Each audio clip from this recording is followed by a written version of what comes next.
تھوڑا سا ڈر سا لگ رہا ہے.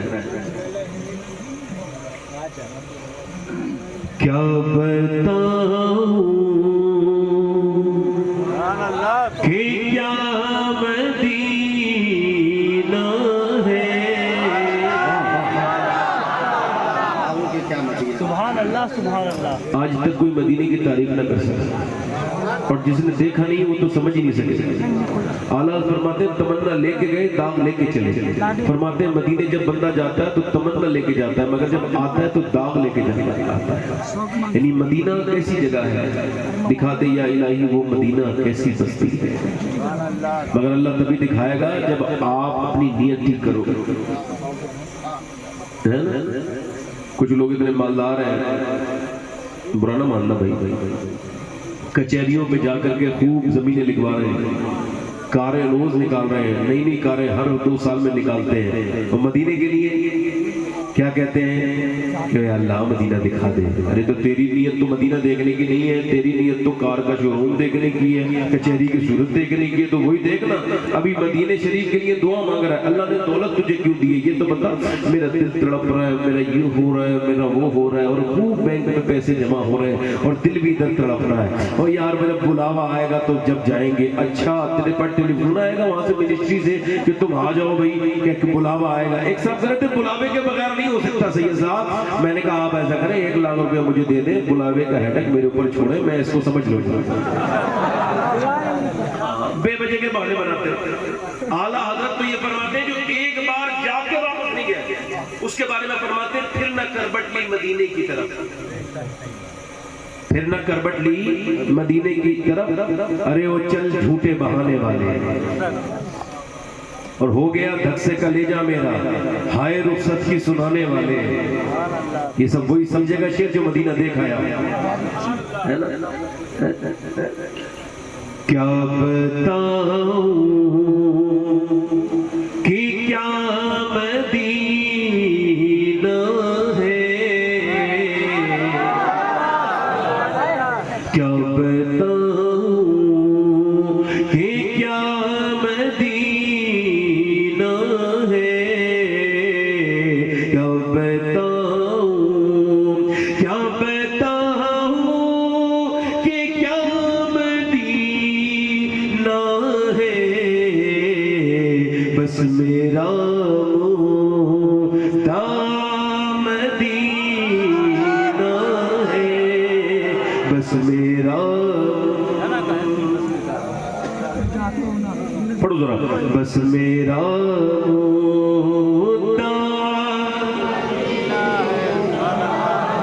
اور دنیا والے تو درد دیتے ہیں، دنیا والے تو درد دیتے ہیں. درد دل کی دوا مدینہ. نعرہ تکبیر، نعرہ رسالت، جشن عید میلاد النبی. درد دل کی دوا اور اٹھ کے جاؤں کہاں مدینے سے، اٹھ کے جاؤں کہاں مدینے سے. کیا کوئی دوسرا مدینہ، واہ واہ واہ سبحان اللہ. کیا کوئی دوسرا مدینہ. اور میرے دل میں حضور رہتے ہیں، دل میرا دوسرا مدینہ. نعرہ تکبیر، نعرہ رسالت، جشن عید میلاد النبی. مسلک اعلیٰ حضرت، اعلیٰ حضرت، رسول. بس یہ آپ ہی کو کم کریں بھائی، بس آپ ہی کو کم کریں. میں نے پڑھ دی 2-3 اس سے 4-5 بار کسی نے کہا تھا تو یہ 2-3 شعر پڑھے میں نے. اور میں اتنی دیر نعت پڑھتا ہوں جتنی دیر مقرر کے حکم سے باہر نہ جاؤں. آواز اس کا ہلکا سب بڑھائیں.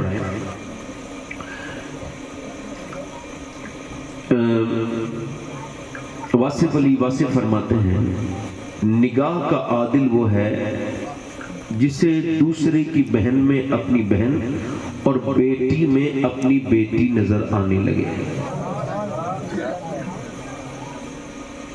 اقبال نے کہا تھا خرد نے کہہ بھی دیا لا الہ تو کیا حاصل، دل و نگاہ مسلمان نہیں تو کچھ بھی نہیں.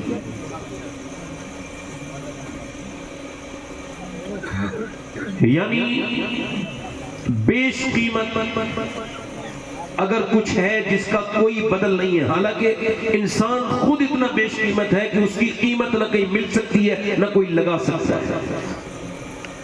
مثال کے طور پر میری اور آپ کی ناک کے اندر ایک سونگنے والی نس ہے، اس کے علاوہ آپ سونگ نہیں سکتے. وہ اتنی باریک نس ہے کہ اگر آپ اس کو دوربین سے دیکھیں گے تب وہ نظر آتی ہے. اور ڈاکٹر جو کہ ڈاکٹر ہوتے ہیں وہ ڈاکٹر یہ کہتے ہیں کہ جب کسی کو سونگنے میں پرابلم آتی ہے تو اسی ایک رگ کا وہ علاج ایسے کرتے ہیں کہ کچھ اس کو وٹامن کی چیزیں کھلاتے ہیں، اس کا ان کے پاس یہی علاج ہے. اب نیورو سرجن کے پاس آپ جائیں گے تو وہ بتائے گا ایک نس ہے جو دماغ سے ناک تک آتی ہے، یہ سارے سونگنے کا کام کرتی ہے. اگر یہ بند ہو جائے تو پھر نہ آدمی سونگ پائے، نہ آدمی کو بدبو آئے، نہ انسان کو خوشبو آئے. جب وہ پھولوں کو دیکھ کے تو روئے، جب وہ کھانے کی خوشبو سے محروم ہو جائے. ذرا آپ اندازہ کریں وہ ایک رگ میری ناک کے اندر ہے، آپ کی ناک کے اندر ہے، جس کی قیمت نہ آپ کو پتا ہے نہ مجھ کو پتا ہے. پوری دنیا مل کر کے، پوری دنیا کا سائنس کتاب تحقیق ہے، کتاب تخلیق نہیں ہے. سائنس سے میرا کوئی جھگڑا نہیں ہے.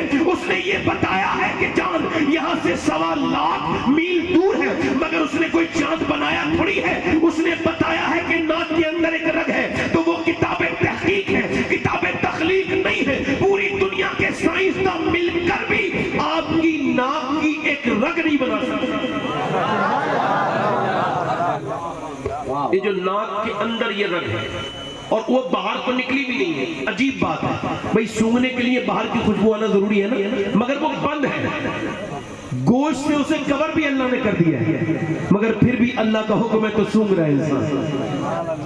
آپ کو اللہ نے سب سے زیادہ قیمتی چیز جو عطا کی ہے وہ میری طرف دیکھیے. وہ آپ کو کیا ہے؟ وہ اللہ نے آپ کو وقت دیا ہے، چونکہ جس نے وقت کا صحیح استعمال نہیں کیا وہ برباد ہو گیا. یاد رکھیں واصف علی واصف فرماتے ہیں جو وقت کو برباد کر رہا ہے ایک دن وقت اسے برباد کر کے چھوڑے گا.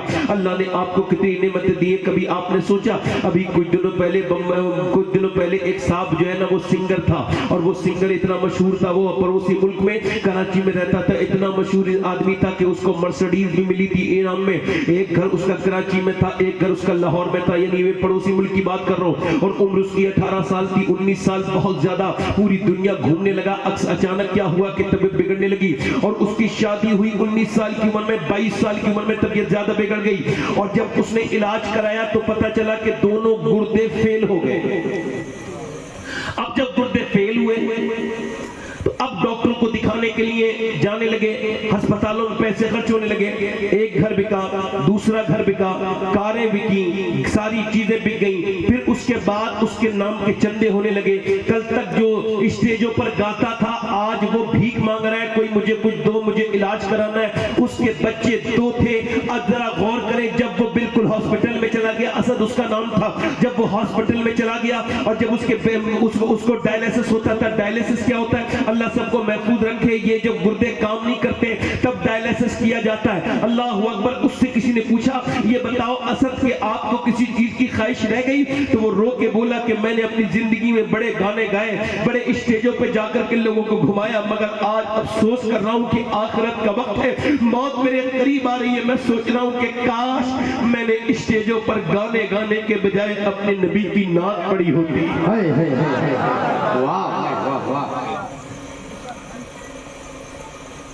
مگر اس کا انتقال ہو گیا. 2 بچوں کو چھوڑ کر کے چلا گیا. جا کر کے دیکھو جبل پور کے اسپتال میں کتنے لوگ ایسے. ایک جگہ میں وہاں پہ اسپتال میں تھا، اپولو میں دلی میں، تو ایک لڑکا آیا. اس کو بھرتی کیا گیا تو میں نے پوچھا یہ کون ہے، تو ایک صاحب کہنے لگے میرا بیٹا ہے، اور یہ موٹر سائیکل لے کے نکلا تھا، اچانک اس کا ایکسیڈنٹ ہوا اور اس کی جو ہے نا وہ حالت یہ ہو گئی، کوما میں چلا گیا وہ لڑکا۔ اب اس کا باپ لاکھوں روپے لے کے کہہ رہا ہے میرے بیٹے کو کوئی واپس لے آؤ۔ وہاں پر تقریباً میں نے 35 لڑکے گنے، میں نے اپنی انگلیوں سے 35 لڑکے گنے جو کہ وہاں کا جو I C U department, I C U وبھاگ تھا اس کے اندر تھے، اور وہ جو ہے نا 30 لڑکے تقریباً 18 سے 20 سال سے 25 سال کے لڑکے تھے، اور وہ سب وینٹیلیٹر پہ رکھے تھے۔ ان کے باپ کی ایک ہی خواہش تھی کہ ساری دولت چلی جائے، ہمارا بیٹا آنکھ کھول دے، مگر وہ ایسا کوما میں گئے، کوئی 2 مہینے سے کوما میں تھا، کوئی 1.5 مہینے سے کوما میں تھا۔ اللہ نے آپ کو صحت دی ہے تو آپ کو صحت کا پتہ نہیں ہے، جب وقت ختم ہو جائے گا تب آپ سوچیں گے کہ کیا کرنا چاہیے اور کیا نہیں کرنا چاہیے۔ اٹھ رہے جنازے اور محلے خالی ہوتے چلے جا رہے ہیں، ہلکے ہلکے موت اپنے پاؤں پسارتی چلی جا رہی ہے۔ ذرا غور تو کریں، اندازہ کریں، میری اس بات پر ذرا غور کریں، کیا اللہ نے آپ کو اس وجہ سے پیدا کیا ہے کہ آپ بتائیں، غور کریں، جنت میں کوئی حسرت نہیں ہوگی، جنت حسرتوں کی جگہ نہیں ہے، بلکہ جنت تو برکتوں کی جگہ ہے، جنت تو میاں عیش کی جگہ ہے، مگر جنت میں بھی ایک حسرت ہوگی۔ میرے حضور فرماتے ہیں جنت میں جنتیوں کو یہ حسرت ہوگی، کاش کہ وہ وقت ہم نے دنیا کے کاموں میں گزارا، کاش ہم نے وہ وقت اپنے اللہ کی یاد میں گزارا ہوتا، کاش وہ وقت، جنتیوں کو بھی حسرت ہوگی، مگر آج آپ کو اس کی کوئی حسرت نہیں ہے۔ لوگ سمجھتے ہیں یوں ہی اللہ نے ان کو پیدا کر دیا ہے، نہیں، اللہ نے یوں ہی آپ کو پیدا نہیں کیا، بلکہ اللہ نے یہ جو زمین آسمان بنائے ہیں، یہ جو رات دن ہوتی ہے، یہ یوں ہی نہیں ہے، اس میں نشانیاں ہیں، مگر عقل والوں کے لیے ہیں۔ انسان یہ سمجھتا ہے تھوڑا سا بھائی مائک آپ کا بہت خراب ہے، یہ آواز پی رہا ہے، بولنے نہیں دے رہا ہے، اس کو ٹھیک کر سکتے ہو تو کرو، ورنہ زیادہ دیر بول نہیں پاؤں گا اس مائک پر۔